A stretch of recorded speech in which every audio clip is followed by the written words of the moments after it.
پاک افغان کشیدگی، افغان طالبان حکومت اور پاکستان کے درمیان عارضی جنگ بندی میں توسیع۔ سفارتی ذرائع کے مطابق جنگ بندی کو دوحہ میں مذاکرات کے اختتام تک بڑھا دیا گیا۔ عارضی جنگ بندی میں توسیع افغان طالبان حکومت کی درخواست پر کی گئی۔ پاک افغان اعلیٰ سطح مذاکرات آج شروع ہونے کی توقع ہے۔ مذاکرات میں شرکت کے لیے اعلیٰ سطح کا پاکستانی وفد آج دوحہ روانہ ہوگا۔ 48 گھنٹے کی عارضی جنگ بندی جمعہ کی شام 6 بجے ختم ہوئی تھی۔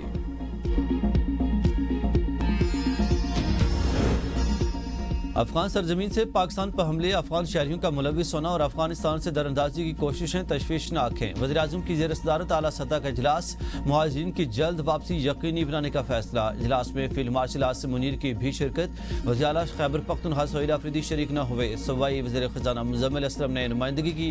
اجلاس سے خطاب کرتے ہوئے شہباز شریف نے مزید کہا کہ فیلڈ مارشل عاصم منیر کی قیادت میں افواج پاکستان نے حملوں کو پسپا کیا۔ دہائیوں سے مشکلات میں گھرے افغانستان کی پاکستان نے ہر مشکل وقت میں مدد کی۔ دہشت گردی کے خلاف جنگ میں ہزاروں قیمتی جانوں، اربوں ڈالر کا معاشی نقصان اٹھایا۔ دراندازی روکنے کے لیے سفارتی کوششیں اور مذاکرات کیے۔ عوام سوال کرتے ہیں کہ حکومت کب تک افغان مہاجرین کا بوجھ اٹھائے گی۔ اداروں اور صوبائی حکومتوں کے تعاون سے افغان باشندوں کی جلد واپسی یقینی بنائیں گے۔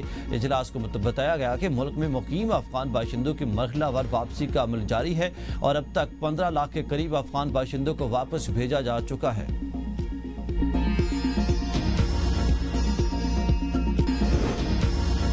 افغانستان بھارت کی پراکسی بن گیا۔ کابل کے حکمران بھارت کی گود میں بیٹھ کر سازشیں کر رہے ہیں۔ وزیر دفاع خواجہ آصف کہتے ہیں کہ 2021 سے اب تک 3844 پاکستانی شہریوں کو شہید کیا گیا۔ کل تک ہماری پناہ میں ہماری زمین پر چھپتے پھرتے تھے۔ پاکستان اب کابل کے ساتھ تعلقات کا ماضی کی طرح مکمل نہیں ہو سکتا۔ پاک سرزمین پر بیٹھے تمام افغانیوں کو اپنے وطن جانا ہوگا۔ کابل میں ان کی اپنی حکومت ہے۔ اسلامی انقلاب آئے 5 سال ہو گئے۔ پاکستان کے ساتھ ہمسایوں کی طرح رہنا ہوگا۔ ہماری سرزمین اور وسائل 25 کروڑ پاکستانی کی ملکیت ہیں۔ دہائیوں کی زبردستی کی مہمان نوازی کے خاتمے کا وقت آ گیا۔ خوددار قومیں بیگانی سرزمین اور وسائل پر نہیں پلتی۔ وزیر اعلیٰ سہیل آفریدی کا وفاق کو انکار، بانی پی ٹی آئی سے پالیسی گائیڈ لائنز لیے بغیر وزیراعظم کے اجلاس میں شرکت عوامی مینڈیٹ کی توہین ہوگی۔ وزیر اعلیٰ خیبر پختونخوا کو سہیل آفریدی نے وزیراعظم کی زیر صدارت اجلاس میں شرکت نہ کرنے کی وجہ بتا دی۔ کہا کہ وفاقی حکومت کی زراعت اور افغان مہاجرین کے حوالے سے میٹنگ میں ذاتی طور پر شرکت سے معذرت کی۔ خیبر پختونخوا کے عوام نے بانی پی ٹی آئی کو ووٹ مینڈیٹ دیا۔ جب تک میں بانی پی ٹی آئی سے مل کر پالیسی گائیڈ لائنز نہیں لیتا، کسی ایسی میٹنگ میں شرکت صوبے کی عوام کے مینڈیٹ کی توہین ہوگی۔ تمام صوبے اجلاس میں شریک ہوئے، سہیل آفریدی نہیں آئے۔ امن امان کے حوالے سے سیاست کرنا افسوسناک ہے۔ وفاقی وزیر اطلاعات عطاءاللہ تارڑ کہتے ہیں کہ وزیراعظم کی صدارت میں افغان پناہ گزینوں کی واپسی کے حوالے سے اہم اجلاس ہوا، جس میں تمام متعلقہ ادارے اور صوبوں کی نمائندگی موجود تھی، جبکہ وزیر اعلیٰ خیبر پختونخوا سہیل آفریدی اجلاس میں شریک نہیں ہوئے۔ عطاءاللہ تارڑ نے کہا کہ سیکورٹی فورسز کی جانب سے قربانیاں دی جا رہی ہیں۔ امن امان کے حوالے سے اجلاس میں عدم شرکت افسوسناک ہے۔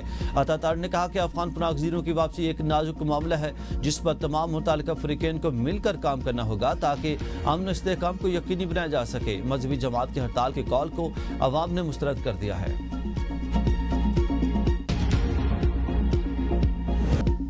پنجاب حکومت نے تحریک لبیک پر پابندی لگانے کی منظوری دے دی۔ محکمہ داخلہ پنجاب کی جانب سے وفاق کو مراسلہ ارسال۔ وزیر اطلاعات عظمہ بخاری کہتی ہیں کہ حکومتی ریٹ کو چیلنج کرنے والے ملک کے ہمدرد نہیں ہو سکتے۔ احتجاج کے نام پر سڑکیں اور راستے بند کرنے کی اجازت نہیں دی جا سکتی۔ غزہ کے نام پر کال اس وقت دی گئی کہ جب وہاں جنگ بندی ہو چکی تھی۔ مذہب کے نام پر اپنی سوچ مسلط کرنا قابل قبول نہیں۔ بانی پی ٹی آئی نے اپنے دور میں اس تنظیم کو شدت پسند کہا تھا، اب اس کے حق میں احتجاج کی کال دی۔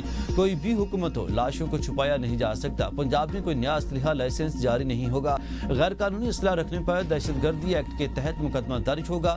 کسی کے پاس غیر قانونی اسلحہ موجود ہے، وہ 1 ماہ میں حکومت کے پاس جمع کرائے۔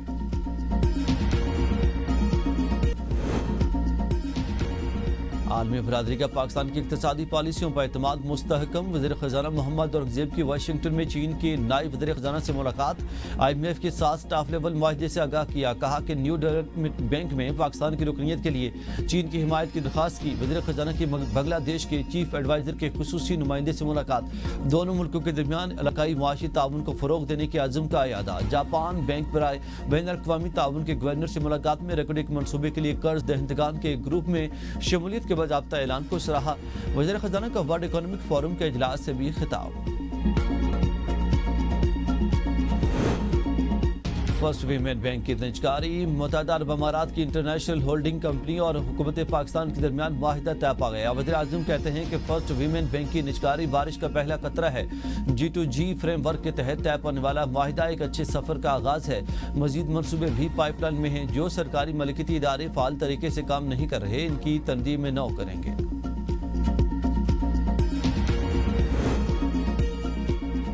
شہریوں کے جان و مال کی حفاظت ہماری پہلی ترجیح ہے. وزیر اعلیٰ پنجاب مریم نواز سے کابینہ میں شامل نئے وزراء رانا محمد اقبال اور منشا اللہ بٹ کی ملاقات. پارٹی امور اور ملکی حالات پر گفتگو. وزیر اعلیٰ مریم نواز کی فیکٹری ورکرز اور مزدوروں کے رجسٹریشن میں شفافیت کی ہدایت. صوبائی وزیر محنت کو کہا کہ مقرر کردہ اجرت کی ادائیگی یقینی بنائی جائے. صوبائی وزیر قانون نے کہا کہ چند ماہ کی قلیل مدت میں صوبہ بھر میں امن و امان کی فضا بہتر ہوئی ہے. وفاق کے بعد پنجاب میں بھی پی ٹی آئی ارکان اسمبلی قائمہ کمیٹیوں سے مستعفی. تحریک انصاف پنجاب اسمبلی کے تمام اراکین نے قائمہ کمیٹیوں اور چیئرمین شپ سے استعفے دے دیے. اراکین اسمبلی 8 کمیٹیوں کی چیئرمین شپ سے مستعفی. 100 سے زائد تحریک انصاف کے اراکین اسمبلی نے استعفے دیے.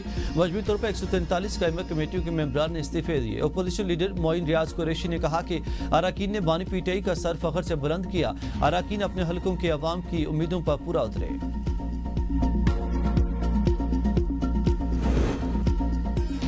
خیبر پختونخوا میں ایڈوائزری کونسل قائم نہیں کی جا رہی. بانی پی ٹی آئی نے ایسی کوئی ہدایت نہیں دی. سلمان اکرم راجہ کہتے ہیں کہ اڈیالہ جیل میں بانی سے 3 گھنٹے لمبی ملاقات ہوئی. بیرسٹر گوہر بھی موجود تھے. بانی نے وزیر اعلیٰ سہیل آفریدی کے لیے بعض ہدایات دیں. کسی نے خیبر پختونخوا میں ایڈوائزری کونسل کی تجویز پیش نہیں کی. میرا خیبر پختونخوا کے انتظامی معاملات سے کوئی تعلق نہیں, لہٰذا مجھے علیحدہ ہونے کی کوئی ہدایت نہیں دی گئی. بانی پی ٹی آئی نے سہیل آفریدی کے انتخاب میں میری کاوش کو سراہا. بانی پی ٹی آئی نے واضح کیا کہ سہیل آفریدی اپنی کابینہ خود تشکیل دیں گے. میری اور بیرسٹر گوہر کی موجودگی میں پنجاب میں کسی تبدیلی کی ہدایت نہیں دی گئی.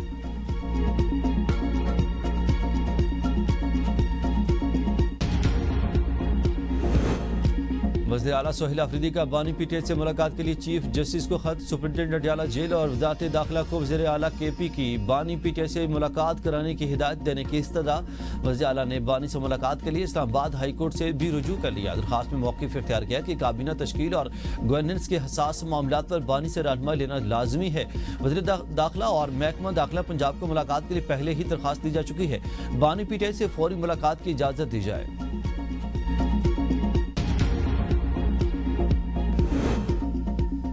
پاکستان ٹیسٹ اسکواڈ کے کھلاڑیوں کے اعزاز میں پی C B chairman Mohsin Naqvi کی جانب سے عشائیہ میں کھلاڑیوں کی شاندار کارکردگی کو سراہا. محسن نقوی نے کہا کہ قومی ٹیم نے بہترین کھیل پیش کر کے قوم کا سر فخر سے بلند کیا. انہوں نے کھلاڑیوں کے جذبے, محنت اور ٹیم ورک کی تعریف کرتے ہوئے کہا اسی جوش و جذبے کے ساتھ کھیلتے رہیں, مزید کامیابیاں حاصل ہوں گے. چیئرمین پی سی بی کا کہنا تھا کہ مجھے یقین ہے کہ مستقل مزاجی اور اتحاد کے ذریعے مزید کامیابیاں سمیٹی جا سکتی ہیں. کرکٹ محض کھیل نہیں بلکہ دوستی اور باہمی احترام کا پل ہے. امید ہے کہ پاکستانی ٹیم کرکٹ کی درخشاں روایات کی پاسداری جاری رکھے گی. عشائیے میں عثمان واہلہ, عاقب جاوید اور آئی جی اسلام آباد علی ناصر بھی شریک.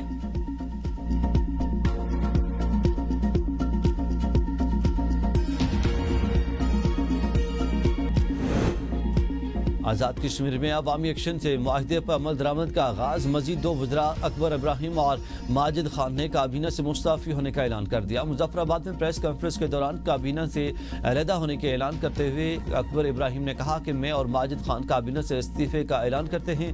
ریاست کے حالات خراب کیے گئے اور پس پردہ کچھ اور تھا. انوار حق کے ساتھ مزید چلنا اس ریاست کے ساتھ ظلم ہوگا. پیر مظہر سعید پہلے ہی مستعفی ہو چکے. مہاجرین وزراء نے جوائنٹ ایکشن عوامی کمیٹی کی 12 مخصوص نشستوں کے خاتمے کی تجویز غیر آئینی قرار دے دی. وزیر اعظم شہباز شریف کو خط میں لکھا کہ یہ نشستیں 1947 کے مہاجر خاندانوں کی نمائندگی کرتی ہیں. کشمیر کاز کی اساس کمزور کرنے کی کوشش ناقابل قبول ہے. آزاد حکومت کی بنیاد ریاست کے تمام حصوں کی نمائندگی پر رکھی گئی تھی. مہاجرین وزراء کا وزیر اعظم شہباز شریف سے کشمیری مہاجرین کی آئینی نمائندگی کے تحفظ کا مطالبہ. ہم نوجوانوں اور ریاست کے درمیان فاصلے کم کرنا چاہتے ہیں۔ اجالا بلوچستان میر سرفراز بگٹی کہتے ہیں کہ پرائمری سے اعلیٰ تعلیم تک طلباء کو اسکالرشپ فراہم کی جائے گی۔ طلباء کے لیے دنیا کی 200 معیاری جامعات کے دروازے کھول دیے ہیں۔ سویلین شہداء، اقلیتوں اور ٹرانسجینڈرز کے لیے بھی خصوصی اسکالرشپ پروگرام شروع کیا۔ بے نظیر اسکالرشپ پروگرام صوبے کی تاریخ کا سب سے بڑا تعلیمی پروگرام ہے۔ بلا سود قرضہ پروگرام ایک انقلابی قدم ہے۔ اجالا سے سابق وزیر قمر زمان قاہرہ کی ملاقات، باہمی دلچسپی کے امور، صوبے کی مجموعی صورتحال پر تفصیلی تبادلہ خیال کیا گیا۔ اسلام آباد و گردرواہ میں زلزلے کے جھٹکے، مانسہرہ، بٹگرام، پشاور، سوات، بونیر، مالاکنڈ، چترال، گلگت بلتستان کے مختلف علاقوں میں بھی زلزلے کے جھٹکے۔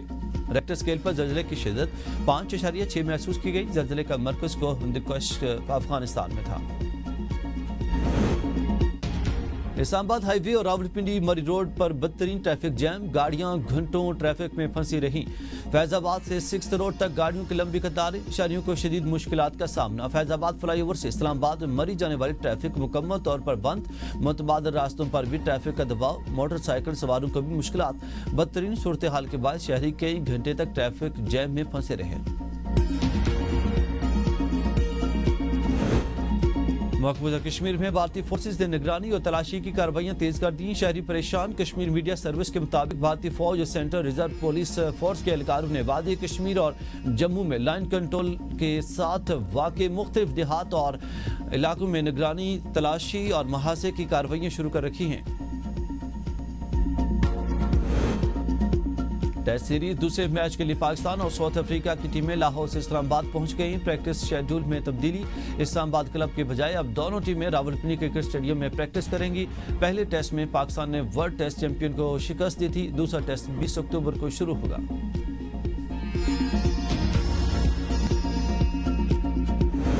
اور معروف اداکارہ ہانیہ عامر اقوام متحدہ میں قومی خیر سگالی سفیر مقرر۔ ہانیہ خواتین کے حقوق، برابری اور بااختیاری کے لیے آگاہی پھیلانے میں کردار ادا کریں گی۔